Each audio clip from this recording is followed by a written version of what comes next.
안녕하세요. 성공예감 이대호입니다.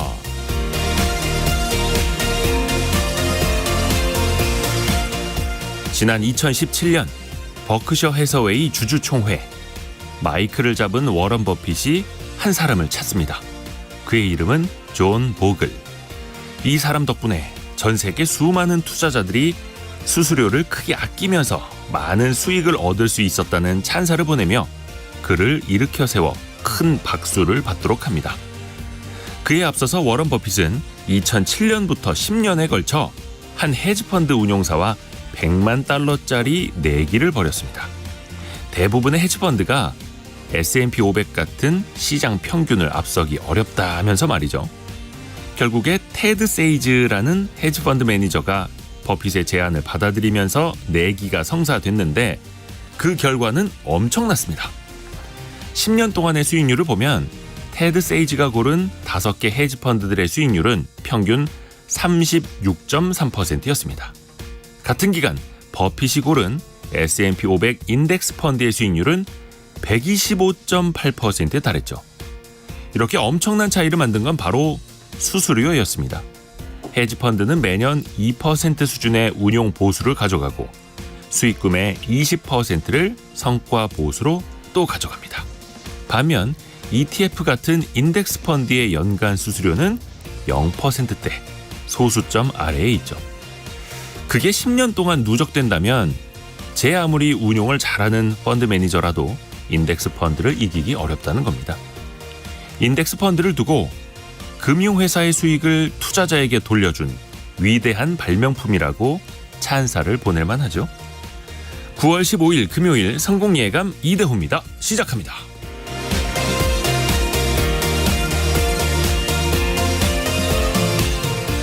안녕하세요. 이대호입니다.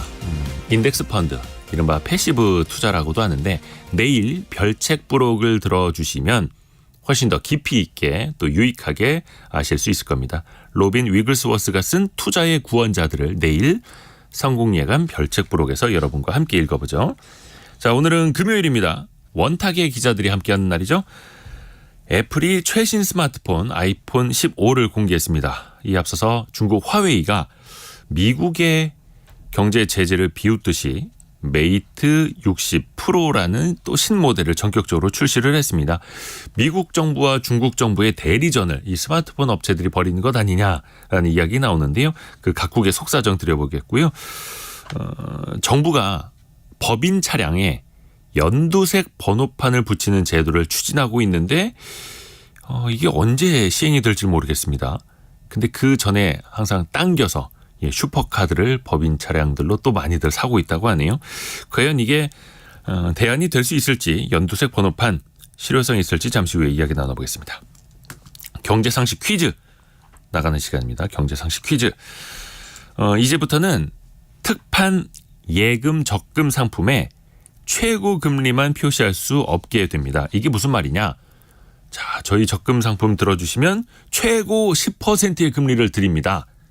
그런데 카드 드시고 또 다른 상품 드시고 보험도 드시고 뭐 야구팀이 또 우승도 해야 되고 이런 달성하기 어려운 우대금리 조건을 잔뜩 붙여놓는 거죠. 이른바 낚시 상품이 될 수도 있는데요. 그래서 금융당국이 이런 예적금 상품을 광고할 때 최고 금리뿐만이 아니라 이 금리도 같이 명시를 하라. 그러니까 우대 조건 없이 누구나 받을 수 있는 초기 금리를 같이 써라라는 건데요. 그걸 뭐라고 할까요? 이 네 글자입니다. 네 글자. 벌써 기준금리, 최저금리 이렇게 보내주시는 분들 많은데 그게 아니고요. 기준금리하고는 한 글자가 다릅니다. 한 글자가 다릅니다. 어떤 것에 이제 기본이 되는 금리를 쓰라는 얘기인데 힌트는 여기까지 다 드렸습니다. 짧은 문자 50원, 긴 문자 100원이 드는 샵 9730으로 참여해 주시면 되고요. 연명석 기자는 아직 못 알아들은 표정이어서 참여해 주신 분들께 저희가 열심히 선물을 보내드립니다. KBS 콩과 유튜브를 통해서도 함께 하실 수 있고요. 성공예감 이대호입니다. 자주 검색하시면 성공이 가까워집니다.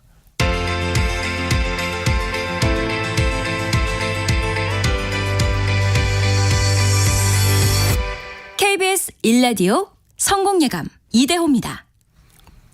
2046님이 예, 저희 힌트를 바로 캐치하시고 가장 먼저 정답을 보내주셨습니다. 예, 과장 광고 최저금리, 가산금리는 아니고요. 예, 기준금리도 아니고 표면금리도 아니고요.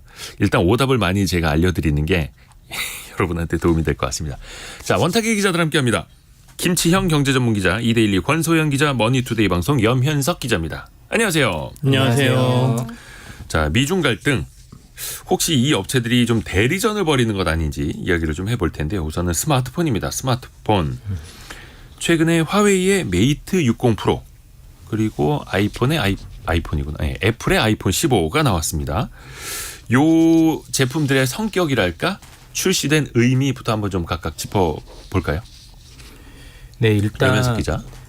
애플의 아이폰 15 같은 경우에는 이제 중국에서 판매량이 조금 부진될 거라고 지금 많이 예상이 되고 있습니다. 사실 아이폰 15 시리즈가 전작보다 한 $100 정도 인상될 거라고 출시 전에 많이 예상이 됐었는데요. 예상을 깨고 전작과 동일한 가격대로 나왔습니다. 간단히 말씀드리면 기본 모델은 128GB $799, 그다음에 플러스 모델은 $899, 프로는 $999, 프로 맥스는 $1,199부터 시작을 합니다. 네. 이렇게 가격까지 동결을 시키면서 그리고 성능은 대폭까지 성능은 또 올렸는데 이렇게 가격까지 동결시키면서 나왔던 게 아무래도 이제 스마트폰 시장의 경쟁이 녹록지 않다라는 걸 이제 판단한 결과인 것 같습니다.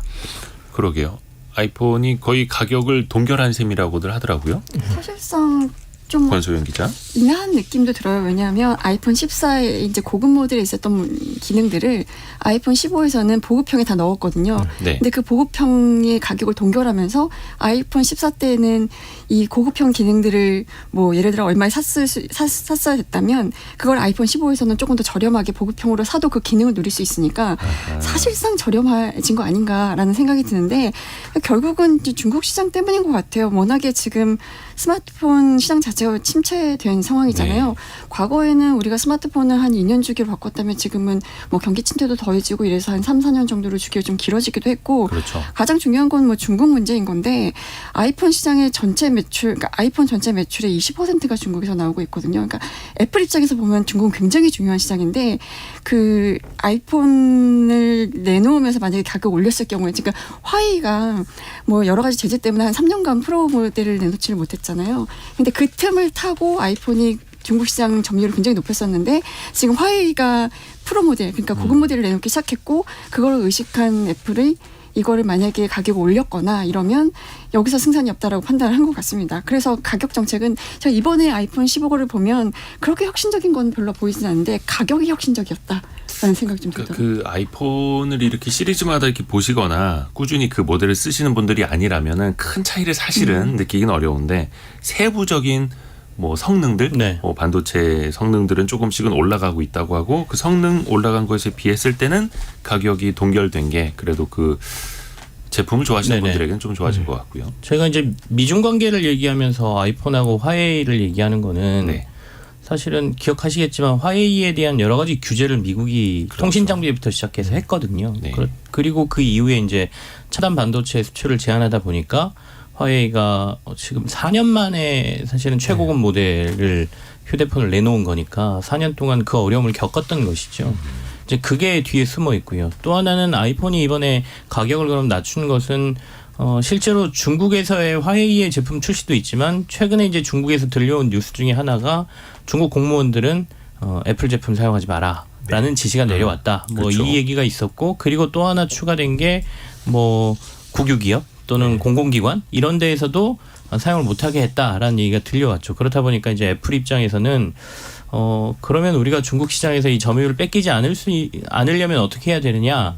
이게 이제 들어온 게 가격을 올리지 않은 거다라는 해석들이 나오면서 이게 결국은 뒷단에는 양국의 분쟁이 숨어 있는 거다 이런 해석들을 좀 내리고 있는 겁니다. 네.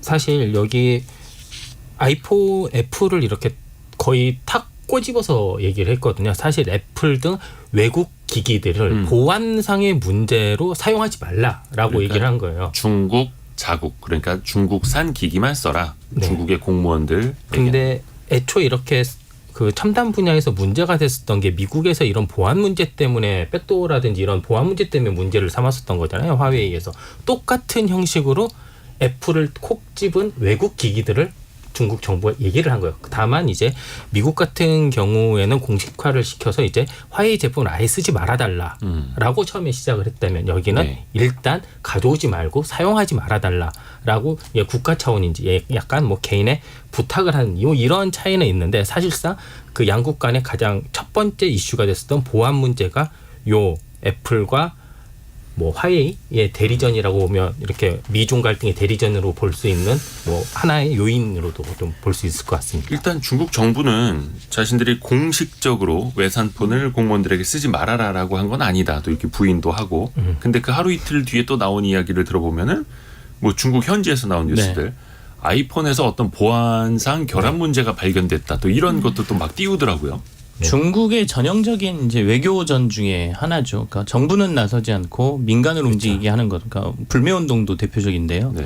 그러니까 공식적인 창구를 통해서 문서를 내렸을 경우에는 나중에 국제 분쟁의 문제가 생기거든요. 그러니까 WTO에 제소를 한다든지 중국도 굉장히 강하게 미국에 반발을 했지 않습니까? 첨단 제품 보안 이유로 눈에 우리는 이거 안 쓸 거야라고 하니까 미국이 뭐 말도 안 되는 이유를 가지고 규제를 하고 있다라고 국제적으로 반발을 할 수 있게 되죠. 근데 이번 사례처럼 우리가 나선 게 아니라 자발적으로 한 거다라고 했을 경우에는 국가는 뒤로 빠질 수 있거든요. 네. 그래서 사실상 뭐 정부에서 지시한 거다라고 시장에서는 해석하는 게 맞는 것 같고요. 그리고 며칠 전에 이제 중국 외교부 쪽에서 그런 얘기를 약간 공식적으로 했습니다. 우리가 지시한 건 아니지만 아까 염 기자가 얘기한 것처럼 아이폰 등의 보안 문제가 발생했다는 점은 우리가 몇 건 이상 뭐 확인한 바가 있다 이렇게 얘기를 했기 때문에 아마도 미국이 했던 조치에 상응하는 조치를 우리도 하고 있다라는 뉘앙스를 풍긴 거라고 봐야겠죠.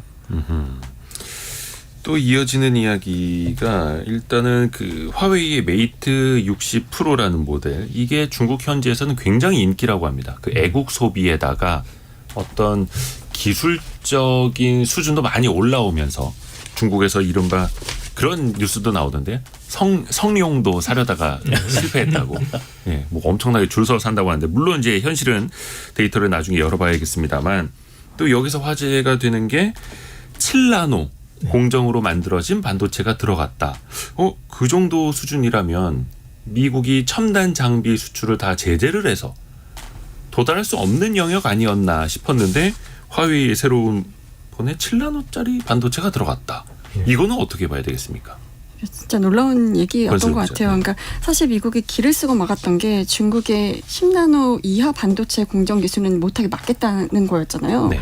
근데 10나노보다 한참 이제 발전한 7나노를, 그러니까 7나노의 반도체 칩인 기린 9000S를 화웨이 이번 그 메이트 60에서 네. 활용을 했는데 이게 사실은 뭐 어떻게 보면 예견이 좀 됐던 것 같아요. 왜냐하면 이게 미중 갈등이 2019년에 뭐 미국이 제재를 가면서 좀 격화가 되기 시작했고 그러면서 우리가 이제 세계화의 폐해 같은 것들을 조금 생각을 하기 시작했잖아요. 세계화의 함정, 우리가 세계화가 맞는 방향이라고 쭉 믿고 왔었는데 여러 가지 뭐 빈부격차의 문제라든가 아니면 이 세계화로 인한 그 혜택을 특정 국가나 특정 계층이 향유하는, 그리고 중국이 너무 이제 세계화 공장이 되면서 중국에서 공급이 끊기면 그로 인해서 우리가 느껴야 되는 여러 가지 위협들, 이런 거에 대한 문제점이 이제 굉장히 이제 몸으로 느끼면서 세계화라는 게 과연 맞는 거냐 이런 생각을 좀 해왔었는데 거기에 이제 코로나19가 터지면서 공급망 체계가 붕괴가 되고 이러면서 이제 약간 자립 이런 거에 대한 생각들을 많이 했었거든요. 네. 근데 중국 같은 경우는 특히나 그랬던 것 같아요. 미국이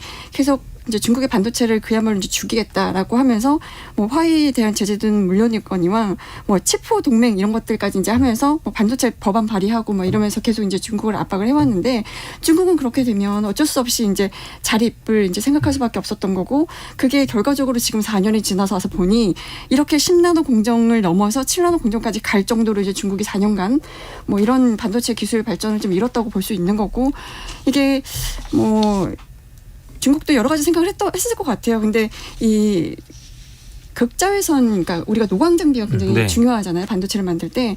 근데 그 극자외선 노광 장비라고 하는 EUV 이거를 이제 세계에서 유일하게 만드는 데가 ASML인데 이 장비 자체를 중국에 수출하지 못하게 했는데 중국은 이 DUV라는 심자외선 장비를 이용해서 뭐 예를 들어 EUV로 하면 한 번에 깎을 수가 있는데 DUV로 하면 4번을 깎을 수 있다. 그러면 DUV로 4번을 깎아서라도 7나노의 이 반도체를 만들겠다. 네. 이런 식으로 이제 기술이 여기까지 온 거예요. 그러니까 미국 입장에서 보면 지금 굉장히 이게 본인들이 이제 이 노렸던 효과가 아니고 오히려 뭔가 이 반도체 규제에 대한 실효성 과용이 있었나 이런 회의론 같은 게 나오는 상황인 것 같습니다.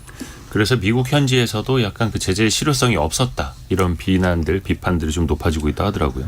근데 상징적인 것 같습니다. 그러니까 7나노라는 게 사실 지금 삼성전자나 TSMC가 3나노 얘기를 하고 있는데 네. 아직도 격차는 있는 거거든요. 근데 그럼요. 10나노 이하급으로 중국이 어떤 반도체를 만들었다는 상징적인 의미인 거지. 이게 진짜로 제대로 기능을 발휘하는지 그리고 수율이 제대로 잡혔는지 이건 아무것도 검증된 바가 없습니다. 근데 중국에서도 상징적으로 너네가 우리를 이렇게 규제하더라도 우리는 이 정도까지 할 수 있다는 걸 보여주기 위한 일종의 쇼잉으로도 좀 보이거든요. 네. 그래서 저는 이제 중국의 내수 시장이 큰 게 중국한테는 큰 장점이다. 그러니까 그리고 그렇죠. 우리처럼 소비자들이 경쟁 제품하고 비교해서 물건을 사는 게 아니라 아까도 애국 소비라고 했지만 중국의 이 인민들을 대상으로 해서 국가가 어느 정도 강제해서 강매할 수 있는 시장 분위기 때문에 분명히 기능도 떨어지고 버벅거림도 많을 테지만 어쨌든 지금 판매 대수가 밖으로 공개되는 건 굉장히 많잖아요. 그렇게 함으로써 수율을 잡아갈 거다라고 보이거든요. 그러니까 처음에 불완전한 제품이지만 만들었다고 과시효과를 하고 국민들을 내수가 큰 시장을 활용해서 어떻게든 수율을 잡아서 지금 따라가려고 하는 중국의 노력이 보이는 게 조금 무서운 거지. 당장 이 7나노 제품 그다음에 화웨이 아까 새로 나온 시그니처 폰 그게 그렇게 시장에서 경쟁력 있고 글로벌로 나왔을 때 경쟁할 수 있냐 그건 아니라고 보여집니다. 제가 여기 네. 염현석 중국의 기자. 반도체 산업 활성화 관련해서 뭐 숫자를 몇 개 좀 말씀을 드릴게요. 사실 이렇게 미국의 이런 제재를 하면서 중국이 반도체 자립에 주력을 하고 있잖아요. 이게 숫자로 간단히 말씀을 드리면 중국이 원래 반도체 굴기를 하겠다라고 한 게 13년, 14년 이때 정도부터 그래서 1차로 빅펀드를 한번 만드는데요. 이때가 1,387억 위안입니다. 하나로 한 25조 원 정도 되는데요. 미중 갈등이 본격적으로 시작된 19년에 바로 2차 펀드가 조성이 됩니다. 2천억 위안입니다. 우리 돈으로 36.5조입니다. 그리고 올해 조만간 이제 미국이 또다시 발표를 할 거라고 하는데요. 이때 빅펀드 규모가 3천억 위안. 우리나라 돈으로 55조 원까지 늘릴 거라고 합니다. 그러니까 중국 같은 경우에는 아까 그 선배가 말씀하신 것처럼 그 정말 자립을 하기 위해서 어찌 됐건 만들어야 되고 일단 쇼든 아니면 뭐 전시 효과도 한번 보여주고 추후에 잡아도 우리는 여력이 있다. 그러니까 자금력은 충분하다라고 하는 거고 여기에 들어가는 그러니까 재정 투자만 기금의 20%인 한 11조 정도가 들어간다고 합니다. 그리고 주요 투자 분야는요. 반도체, 제조, 장비입니다.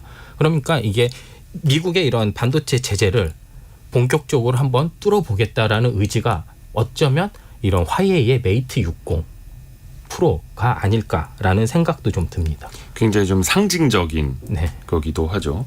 그리고 일단은 스마트폰 시장 자체가 굉장히 좀 내리막에 있고 삼성전자 같은 경우에도 중국에서 정말 그 점유율이 계속해서 떨어지고 있는 상황에서 애플은 중국 쪽 공략을 더 강화하고 있고 그런 상황에서 첨단 기술뿐만이 아니라 애국 소비 이런 게 막 겹쳐지면서 경쟁들을 하고 있는 거죠. 근데 중국에서 이 애플이라든지 외산폰 사용 금지령을 뭐 어디까지 확대를 할지 이게 공식적인 건지 비공식적인 건지 좀 가봐야 알겠습니다만은 우리나라 기업들도 좀 신경을 좀 쓸 필요가 있을 것 같습니다. 특히 아이폰 같은 경우에는 그 공급망에 우리 부품 기업들이 많이 있지 않습니까? LG 이노텍 같은 데가 대표적인데 카메라 모듈 공급하고 네. 있거든요. 그래서 보통 우리가 이제 애플이 아이폰 새 제품 출시하고 이럴 때 애플 아이폰 수혜주로 묶이는 이제 대표적인 기업이 LG 이노텍이라든가 뭐 LG 디스플레이 뭐 이런 데인데 LG 이노텍 같은 경우는 애플에 대한 의존도가 굉장히 높아요. 올해 상반기에 보면 매출액의 70% 이상이 애플에서 발생을 하고 있거든요. 네. 그래서 아이폰 15가 잘 안 팔린다. 이러면 이제 LG 이노텍의 이 실적 받는 기대감도 이제 줄어들 수밖에 없는 거고 그렇죠. 디스플레이 쪽도 마찬가지예요. 삼성 디스플레이나 LG 디스플레이 아마 애플에 차지하는 비중이 매출에 차지하는 비중이 한 50%, 한 30% 이렇게 됐는데 뭐 이 밖에도 이제 부품업체도 많죠. 뭐 BH라든가 뭐 영풍전자, 뭐 덕산 네올룩스 뭐 이런 데들도 부품을 공부하고 있는데 상반기에 뭐 LG 이노텍, LG 디스플레이인데 실적 별로 안 좋았거든요. 근데 이제 아이폰 15 출시되면 뭐 아이폰 15 잘 팔리면 뭐 좀 특수도 누리고 실적도 반등하지 않겠냐 뭐 이런 기대감이 있었는데 지금 워낙 이제 중국 리스크가 크게 다가오니까 뭐 이런 기대감은 좀 접고 가야 되지 않겠나 하는 좀 얘기들을 많이 하고 있고 실제로 국내 아이폰 관련주들 이제 아이폰 15 발표된 이후에 주가가 그렇게 좋지는 않았습니다.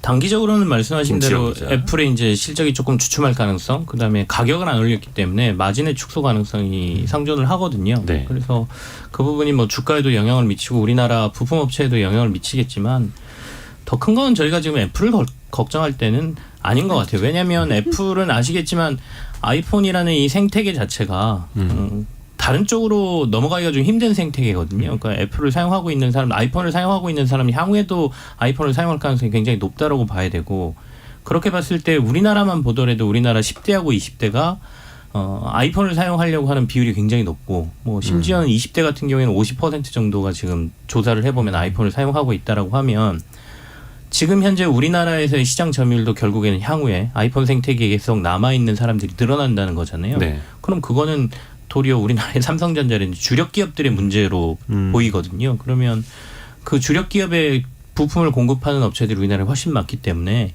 이거는 아이폰이 주춤하는 거 기회라고 보기에도 그렇고 그쵸. 뭐 여러 가지 면에서 저희는 지금 아이폰의 매출을 걱정하기보다는 주력 제품, 그러니까 삼성에서 실제로 공급하고 있는 최첨단 이제 반도체 이쪽 시장에서의 점유율이 높아지는 걸 더 기대하는 게 우리 전체적인 산업에는 더 좋은 게 아닌가 그런 그리고 생각이 또 듭니다. 최근에 들리는 소식 중에 그나마 나은 게 그 아이폰 신모델 디스플레이에 원래 중국의 BOE라는 기업하고 좀 이원화가 될 수도 있었는데 거기에서 좀 기술력이 못 따라오면서 삼성 디스플레이가 전량 다 가져갈 수도 있다 이런 분석 기사들도 나오더라고요. 또 약간 조금 착각할 수도 있는 게 우리나라가 중국에 있는 스마트폰 업체의 메모리 반도체를 다 팔 수 없는 건 아니고 화웨이에게만 금지가 되어 있는 거고 다른 스마트폰 업체는 우리나라 반도체의 주요 고객들이기도 하죠. 그쪽 서버도 마찬가지고. 그래서 우리가 어떻게 보면 미국 기업들, 중국 기업들 다 고객입니다. 어쩔 수가 없습니다. 그래서 뭐 누구 뭐 편 들어라 아무나 이겨라 이럴 수도 없는 거고요. 이게 참 경제적으로 그래서 우리가 그 사이에서 줄타기를 할 수밖에 없다라는 게 현실이기도 하고요. 반대로 그 중국 쪽이 이제 되치기에 나설 수도 있지 않습니까? 원자재 같은 것, 히토류 같은 것들 가지고 미국의 무역 제재라든지 여러 개 이제 대응해서 뭔가 카드를 또 내놓기도 하지 않습니까? 앞으로 또 염려되는 지점도 없지 않아 있을 텐데요. 일단 염혜석 중국 기자. 같은 경우에는 확실한 반격 카드가 있습니다. 네. 뭐 요즘에 가장 핫한 산업 중에 하나는 2차 전지의 예를 들어 그런 여러 가지 전구체 산업이라든지 원재료들. 그리고 히토류 산업 그리고 반도체 필수인데 이제 히토류의 이제 반도체 주성분 주 원료이며 네. 히토류 중에 하나인 뭐 갈륨 뭐 이렇게 여러 가지 이런 원자재를 많이 독점을 하고 있거든요. 근데 사실 이 독점적으로 지금 점유하고 있는 것들이 서방 국가들이나 다른 나라에서 만들지 못해 아니면 생산하지 못하는 건 아니에요. 사실 이게 비용의 문제들이 있기 때문에 이게 중국이 아니면 이런 큰 환경 비용이라든지 여러 그 비용을 감내를 할 수 있냐 없냐의 이제 차이인데 그렇기 때문에 이것도 또 확실한 카드가 아닐 수도 있습니다. 사실 그러니까 중국이 엄청난 이런 내수 시장 그리고 이제 국가 주도의 계획 경제 그리고 약간 그 목표를 향한 직선으로 쭉 가고 다른 뭐 환경이라든지 이런 걸 약간 좀 등한시하는 이런 거를 이제 가지고 여러 협상에서 지렛대로 삼을 수는 있겠지만 네. 이게 반드시 자기한테 모든 걸 다 가져오게 할 수 있는 이제 정가의 보도는 아니다. 네, 아마 지금 뭐 미국에서 어저께 네. 전 세계 최대 규모의 리튬 광산이 또 발견이 됐다. 아. 그리고 미국도 히토류가 많이 묻혀 있습니다. 다만 캐지 미국은 않을 참 뿐이지. 많은 걸 가진 나라입니다, 정말. 근데 이게 희귀금속에 대한 오해도 많고 예. 잘못된 정보도 굉장히 많은데요. 일단 염 기자가 말씀하신 것처럼 희귀금속의 대부분은 중국을 통해야 됩니다. 그 이유는 광물이 중국에 있기 때문이기도 하고 네. 없더라도 재련과 관련된 부분이 전부 중국에 있기 때문에 예. 다른 나라에서 생산되더라도 그걸 다시 중국으로 보내서 재련해서 가져와야 되거든요. 그러니까 뭔가 흙과 돌 사이에서 네. 그 원재료들을 순수하게 골라내야 되는데 그쵸. 그 과정에서 그 화학 약품들이 엄청나게 쓰인다는 거잖아요. 그러니까 이제 환경 문제가 있어서 사실은 다른 국가들 선진국들이 포기하고 중국으로 다 보내버린 상황이거든요. 그러니까 이걸 다시 중국을 통하지가 않고 아까 말씀하신 대로 뭐 미국이나 어디 우리 광물이 그렇죠. 있으니까 여기서 한번 해볼래 그러면 그 환경 문제를 돌파해야 되는 맞습니다. 부분이 있어서 쉽사리 가지 못하고요. 그러니까 뭐 프랑스에도 희토류가 굉장히 많고 예전에는 전 세계 희토류 시장을 프랑스하고 미국이 거의 지배하고 있던 것들을 다 포기하면서 중국으로 넘어갔고 이제는 그래서 도리어 아프리카라든지 조금은 후진국 쪽으로 눈을 돌리고 최근에 선진국들이 거기 가서 뭔가를 하려고 하는 이유가 이제 그렇게 봐야 되는데 어쨌든 당장 생산이 힘들다라고 보면 몇 년 동안은 뭐 5, 6년 동안 중국이 가장 전 세계를 흔들 수 있는 거는 이 희귀금속 쪽으로 보여요. 그래서 광물 수출을 금지한다든지 그렇게 되면 전자제품의 핵심이 사실 희토류에서 나오는 희토류 자석이거든요. 그러니까 강력한 자석을 통해서 뭔가 새로운 기술을 만들거나 강력한 자석이기 때문에 이 전자기기를 줄일 수 있는 이런 부분이기 때문에 아마도 계속해서 이와 관련된 일종의 장난 뭐 또는 금지 뭐 이런 얘기를 중국에서 꺼낼 수 있다라고 보여져요. 주기적으로. 네. 그래도 연면석 기자 그 보면 우리나라도 그래서 그 재련이라고 합니까? 원재료들을 가져다가 우리 땅에서 우리가 리튬 같은 것도 골라내고 이런 것들도 추진하고 있잖아요. 그것도 친환경적인 방식으로. 네, 맞습니다. 뭐 대표적으로 뭐 우리나라 철강사라든지 이제 예. 재련소들이 그런 기술들이 있기 때문에 많이 활용을 하고 있습니다. 뭐 포스코 같은 경우에 뭐 리튬이라든지 니켈이라든지 이런 걸 실제로 국내에서 많이 하려고 하고 있고 이제 조만간 공장들이 다 오픈이 하고요. 근데 이제 말씀하신 이런 희토류 같은 경우에는 재련 공장이 그렇게 많지는 않습니다. 제가 한번 그 실제로 재련하는 희토류 재련소를 한번 가봤는데요. 규모가 그렇게 크지는 않습니다. 왜냐하면 우리나라에서 재련을 해서 전구체를 만들어도요. 사실 우리나라에서 어디 팔 데가 없습니다. 한 단계 더 거친 다음을 우리나라가 가져오거든요. 지금 대구인가 어디에 하나 생겼다고 하는데 이제 막 그런 공급망들이 조금씩 생기는 와중이에요. 실제로 왜 이렇게 됐냐면 가격 차이를 보면 알 수 있습니다. 중국산 그 재련의 결과물과 예를 들어 뭐 우리나라나 호주나 이런 재련의 결과물들을 보면요. 최소 10배의 차이가 납니다. 동일 킬로그램. 가격이요? 네. 그러니까 이게 차이가 너무 많이 나기 때문에 그러네요. 그 중국을 어찌됐건 아직까지도 좀 포기하기 힘든 상황이기도 합니다. 이게 참 친환경 공법으로 재련을 해야 된다라고 말은 하지만 그 가격 차이가 10배가 난다면 이거 뭐 산업 현장에서는 사실은 좀 힘든 이야기이기도 하고요. 좀 시간이 많이 걸릴 것 같습니다. 경제상식 퀴즈 한 번 더 내드리고 저희가 두 번째 이슈로 넘어갈게요. 오늘 조금 어려운가 본데요. 역대급으로 오답이 많습니다. 전 아직 모르겠습니다. 자, 힌트 강력하게 아까 강력하게 들었는데 자, 예적금에 가입하면 10% 이자를 드립니다. 이런 광고. 그런데 각종 조건을 충족해야만 우대 금리를 얹어 드립니다. 이거 아닙니까? 그렇죠? 카드라든지 보험이라든지 주거래 은행으로 또 선정하셔야 되고 월급도 우리 통장으로 받으셔야 되고 이 우대 금리가 사실 낚시성 금리가 될 수도 있는 거죠. 근데 그 우대 금리의 반대말이라고 보시면 됩니다. 우대 금리는 그 위에다가 얹어지는 거고 쌓이는 거고 이 금리는 맨 밑에 기본으로 깔리는 금리. 다 드렸다고 했죠. 제가. 정일만 님도 사실 과장 광고 때문에 혹하고 가입한 적이 있으시다고 지적을 해 주셨고요. 김혜영 님의 정답으로 힌트를 대신하겠습니다. 김혜영 님 사람도 기본이 되면 좋겠어요 라고 지적을 해 주셨고요. 자, 짧은 문자 50원 긴 문자 100원이 드는 샵 9730이나 KBS 콩으로 정답 많이 보내주세요.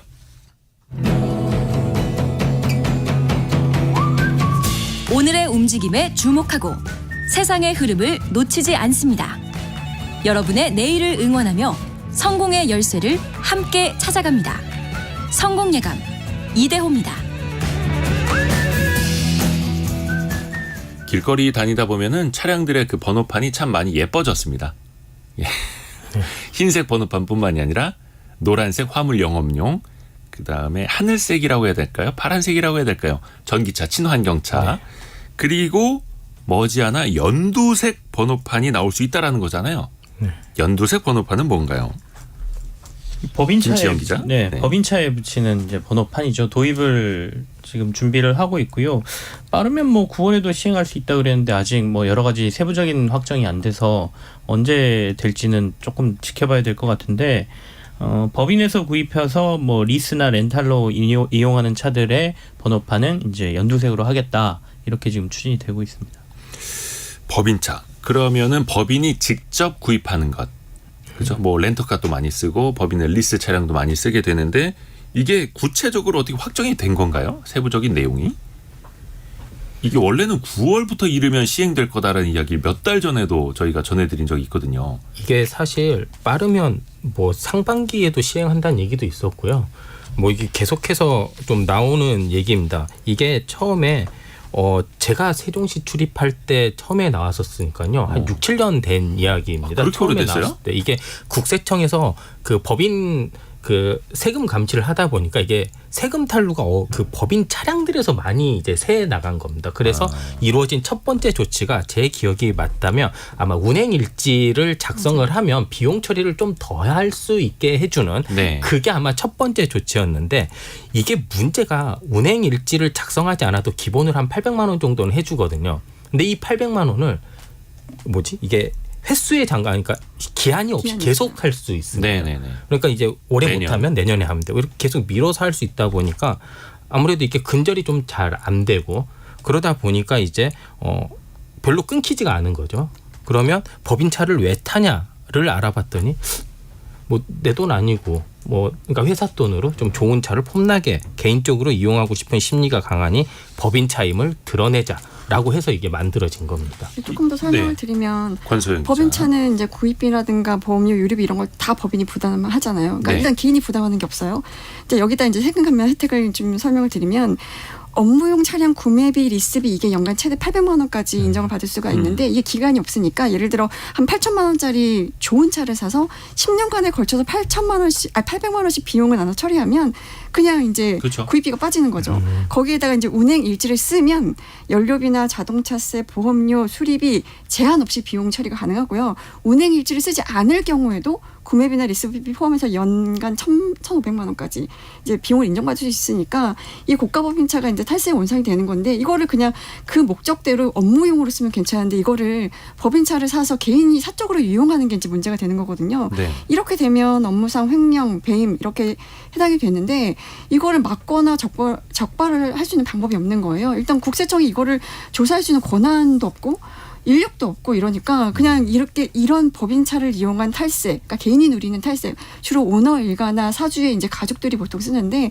이런 게 굉장히 만연해 있는 거죠. 그래서 이거를 좀 연두색 번호판을 달면 이거 법인차인데 만약에 뭐 고가의 외제차를 연두색 판을 산 차를 개인이 몬다 이러면 저거 법인차네 탈세하는 애네 이렇게 이제 약간 낙인 효과 같은 게 있으니까 뭐 명찰 효과라고도 하는데 그러면 이게 좀 줄어들지 않겠냐라는 생각에서 도입을 하려고 하는 거죠. 명찰 효과. 근데 이게 실효성이 있을지 모르겠습니다. 저도 오히려 약간 그런 생각이 들어요. 연두색 번호판을 달고 다니면 뭐 잘 나가는 회사 운영하는 사람이고 그죠. 그렇죠. 그럴 수 있죠. 조금 더 돈이 많은 사람처럼 더 보일 수도 있고 이게 실효성이 있을 거라고 생각하세요? 어때요? 근데 그 정도는 있을 것 같습니다. 예를 들어 제가 무슨 회사의 오너예요. 예. 그래서 저는 이제 연두색 차를 타고 다니면 우리 회사 그래도 이 정도 탈 정도는 돼. 이게 되는데 만약에 내 아들이 그런 걸 타면 대학생인데 왜 저는 법인차를 타고 다니지? 뭔가 좀 이상하네. 약간 좀 이 정도의 효과는 있을 것 같아요. 그런데 사실 뭐 일찍 취업도 할 수 있는 거고 업무상 그렇죠. 할 수도 있는 건데 이게 연두색 번호판이 효과가 없을 거라고 생각하는 대표적인 게 우리나라는 일과 삶이 여가가 구분이 잘 안 돼요. 특히 이게 저희 같은 경우에는 집에 한 9시, 10시 이렇게 뭐 늦게 퇴근하고 들어가는데도 뭐 있으면 또 바로 기사도 쓰고 이래야 되다 보니까 저는 뭐 주말이고 뭐 낮이고 밤이고 따로 없죠. 그죠. 만약에 그렇게 되면 내가 움직이는 게 일인데 이러면 뭐 또 할 말은 없거든요. 그렇죠. 이게 제조업 시대면 그 공장에 나간 게 출근이고 일이겠지만 요즘에는 서비스업 시대고 지식산업 시대면 솔직히 저희 같은 경우에도 뭐 유튜브 같은 거 막 댓글이라든지 커뮤니티 관리를 하기 위해서 주말이든 밤이든 새벽이든 막 하거든요. 그게 일종의 또 일이고 또 많은 분들이 노트북 하나 들고 다니면서 일하시는 분들도 주말에도 그게 업무용이 될 수 있을 텐데 만약에 연두색 번호판을 단 법인 차량이 주말에 돌아다닌다고 저건 사적으로 유용하는 것 아니야라고 볼 수 있을 것인가? 근데 이제 그 실효성이 있냐 없냐를 논하는 거는 네. 저는 일단 하고 봐야 된다고 생각해요. 왜냐하면 지금까지 아까 말씀하신 대로 세금이라든지 이런 부분에서 유용하고 법인차를 유용하고 여러 가지 문제가 발생했음에도 불구하고 대안들이 거의 없었잖아요. 이거라도 일단 하자. 이거 안 하고서 실효성이 있냐 없냐를 논하는 거는 저도 이제 아까 그 회사의 오너 본인이 개인적으로 이용하고 뭐 하는 걸 구분하기는 되게 어렵다라고 생각되지만 집에 가족들에게 이 법인차를 주는 문제는 이 연두색 번호판이 일종의 효과는 조금 있을 거라고 보거든요. 그리고 나서 부족한 부분을 보완해서 나가는 거지. 도리어 지금 이게 효과가 별로 없을 거야. 뭐 계속해서 뭔가 딴지를 걸고 하지 말라고 하는 쪽은 이미 그걸 사용해서 유용하고 있는 쪽의 얘기가 더 크다고 생각됩니다. 그래서 어떻게든 구분할 필요는 있다. 구분해서 세금이 이렇게 그 탄로되고 이용되고 있는 거는 분명히 막아야 된다라는 합의가 있었고 이건 대통령 공약 사항이었잖아요. 대통령 윤 대통령이 이 얘기했거든요. 선거할 맞아요. 때 자기가 도입하겠다고 말씀하셨기 때문에 대통령 공약 사항이고 효과가 조금이라도 있다 그러면 시행하고 나서 보완하면 된다라는 의견을 가지고 있습니다. 그러니까 저는 지난번에도 한번 말씀드렸던 아이디어인데 그 차에다가 번호판이 아니라 아예 그 회사 이름을 쓰도록 하자. 커다랗게. 아니 그러면 법인 차량이니까 자기네 회사 광고가 되면 더 좋은 거잖아요. 그러니까 택시에 붙이듯이 회사 이름을 옆구리, 뒷트렁크 앞에 크게 붙이게 하는 겁니다. 그러면 본인이 그게 창피하고 부끄러우면은 그 차 많이 안 끌고 다닐 거고. 그렇죠? 근데 지금 원래 법인 차량으로 인정을 받으려면 회사 상호를 붙여야 돼요. 아 그래요? 네. 그때 맨 처음에 그 그걸 누가 법인세 붙이고 다녀요? 이렇게 요즘에. 그 리스비 제한을 했었을 때 운행일지 하고 나왔을 때 그 얘기가 나왔었어요. 근데 크기는 제한하지 않았어요. 그러니까 그 편집장이 얘기하시는 거는 만약에 그 KBS 차량 그러면 KBS 많이 써있죠. 크게. 딱 크게. 네네네. 근데 그렇게 안 하고 KBS를 요만하게 써서 K 붙여도 됩니다. 그 증빙만 하면 네. 된다. 그리고 이거를 계속 붙이고 다니지 않아도 돼요.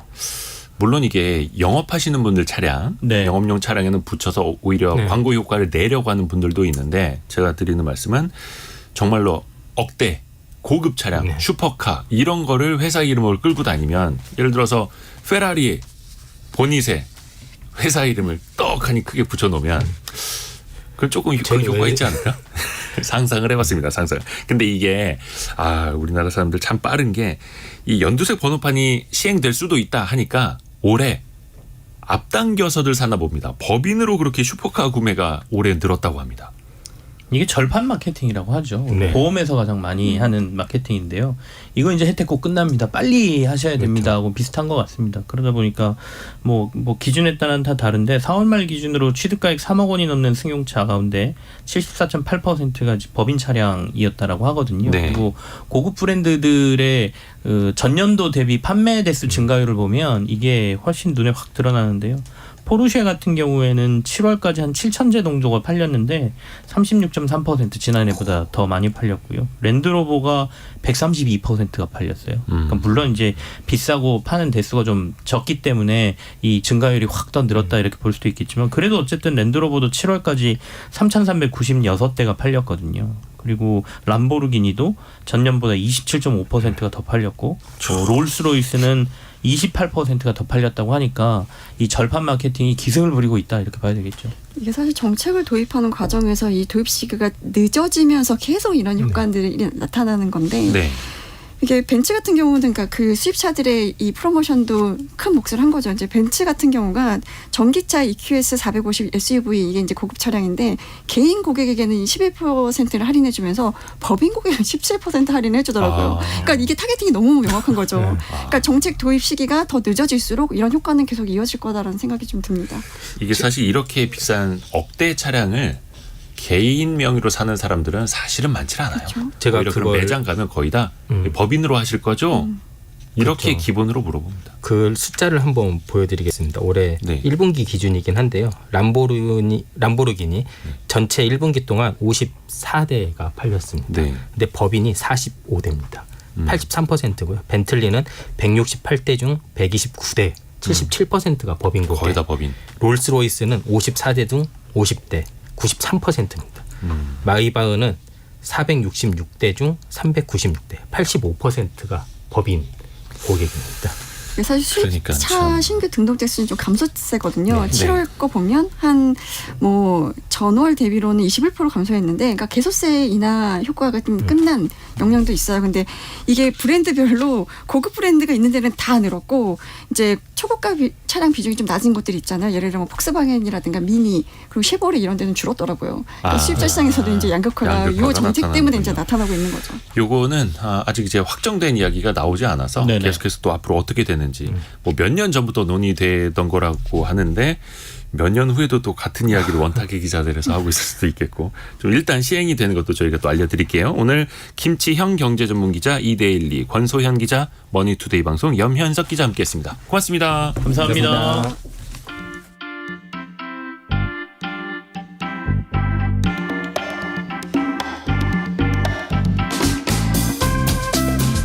지금 여러분께서는 KBS 일라디오 성공예감 이대호입니다를 듣고 계십니다. 참여해주신 여러분께는 추첨을 통해 헬시 허그에서 한국인의 건강한 두피에서 찾아낸 두피 유래 유산균을, 판촉물 전문 그룹 기프코에서 텀블러 세트를, 아름다운 식탁 창조 주비푸드에서 자연에서 갈아 만든 생와사비를, 쉽고 빠른 판촉물 제작 시너지 기프트에서 고속 충전 케이블을, 그리고 성공예감에서 준비한 커피 쿠폰을 보내드립니다. 당첨자는 성공예감 이대호입니다 홈페이지에서 확인하세요. 제가 좀 여러분들한테 드릴 말씀이 있습니다. 제가 여러분 사랑하는 거 아시죠? 청취자 여러분, 제가 정말로 사랑합니다. 근데 제가 요즘 조금 힘들어서 여러분들한테 좀 도움을 받아야 되겠는데 1인당 한 4,000씩만 땡겨주시면 안 될지. 예, 저를 사랑하신다면 여러분 저에게 돈 좀 보내주세요 라고 하면은 여러분 보내주실 건가요? 근데 이게 4,000 땡겨달라고 해서 이게 뭔 말이야 할 텐데, 한 30만 원이라도 제가 좀 급해서 그런데 타이어가 펑크나서 그런데 카드를 안 들고 왔습니다. 저 KBS 일라디오 진행하는 성공예감 이대호입니다 라고 하면은 보내주실 수도 있을 것 같아요. 근데 이런 사기를 치는 사람들이 정말 많이 널려 있더라고요. 21세기 제비라고도 불리는데 로맨스 스캠입니다. 각종 SNS를 통해서 이런 메시지가 많이 온다고 합니다. 사칭도 많이 있고요. 오늘 머니투데이 남형도 기자가 체얼리즘 시간에 이거를 체험을 해봐가지고, 자, 로맨스 스캠 이야기 한번 해보겠습니다. 남 기자 어서 오세요. 안녕하세요.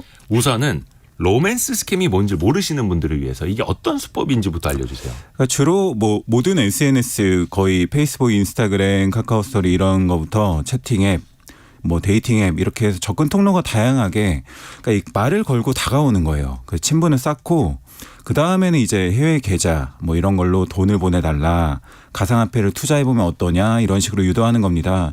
좀 무서운 게 예전에는 좀 자신의 실체를 숨기기 위해서 피해자와 뭐 영상통화하고 이런 거는 좀 꺼려했거든요. 근데 네. 최근에는 국가정보원에 따르면 딥페이크 기술로 영상통화까지 하면서 피해자들을 속인다고 합니다. 그러니까 뭐 연예인 등 사진 도용하고 보정해서 인지도를 이용해서 이제 사기를 치는 거죠. 예. 인지도를 이용해서 사기를 친다. 조금 전에 김태훈님, 이대호 진행자님 계좌번호 보내주세요라고. 감사합니다. 근데 뭐 저는 당연히 어디 가서 돈을 요구하지도 않고 종목 같은 거 추천하지도 않고 막 투자를 추천하지도 않고 이러거든. 절대 그런 거 안 합니다.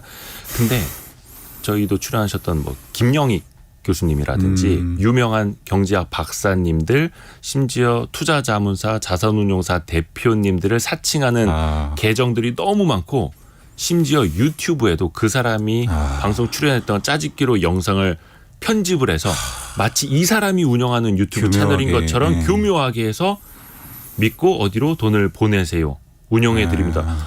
너무 많아요. 너무 많아요. 진짜.